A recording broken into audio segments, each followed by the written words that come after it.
ಭಾರತದಲ್ಲೇ ಅತ್ಯಂತ ಅಪರೂಪದ ಶ್ರೀಧರ ದೇವರ ಗರ್ಭಗುಡಿಯನ್ನು ಹೊಂದಿರುವ ಈ ಸುಂದರ ಲಕ್ಷ್ಮೀ ನರಸಿಂಹ ದೇವಾಲಯವಿರುವುದು ಹಾಸನ ಜಿಲ್ಲೆಯ ಜಾವಗಲ್ಲಿನಲ್ಲಿ.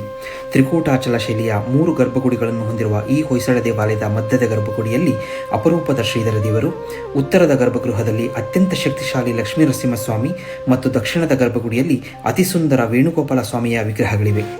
ಜಗತ್ಪ್ರಸಿದ್ಧ ಹಳೇಬೀಡಿನಿಂದ ಸುಮಾರು 12 ಕಿಲೋಮೀಟರ್ ದೂರದಲ್ಲಿರುವ ಈ ದೇವಾಲಯವು ಹೊಯ್ಸಳ ವಾಸ್ತುಶಿಲ್ಪದ ಒಂದು ಅಪರೂಪದ ಕಲಾಕೃತಿಯಾಗಿದೆ.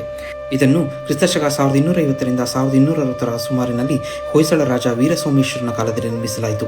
ಮುಖ್ಯ ದೇವರಾದ ಲಕ್ಷ್ಮೀ ನರಸಿಂಹದೇವರ ವಿಗ್ರಹವನ್ನು ಸಾಲಿಗ್ರಾಮ ಶಿಲೆಯಲ್ಲಿ ಕೆತ್ತಲಾಗಿದೆ. ಇಲ್ಲಿನ ಗಣೇಶ ಗುಡಿಯ ಚಾವಣಿಯಲ್ಲಿ ಸುಮಾರು 108 ವಿವಿಧ ರೂಪದ ಗಣಪತಿಯ ಕೆತ್ತನೆಗಳಿವೆ. ಇದಲ್ಲದೆ ಮಹಾಲಕ್ಷ್ಮಿ ಮತ್ತು ಚಾಮುಂಡೇಶ್ವರಿಯ ಸನ್ನಿಧಿಯು ಕೂಡ ಈ ದೇವಾಲಯದಲ್ಲಿದೆ. ಈ ದೇವಾಲಯದ ಹೊರಗೋಡೆಯಲ್ಲಿ ಮಹಾವಿಷ್ಣುವಿನ ಕೇಶವ, ನಾರಾಯಣ, ಮಾಧವಾದಿ 24 ರೂಪಗಳ ಶಿಲಾಕೃತಿಗಳನ್ನು ರಚಿಸಲಾಗಿದೆ.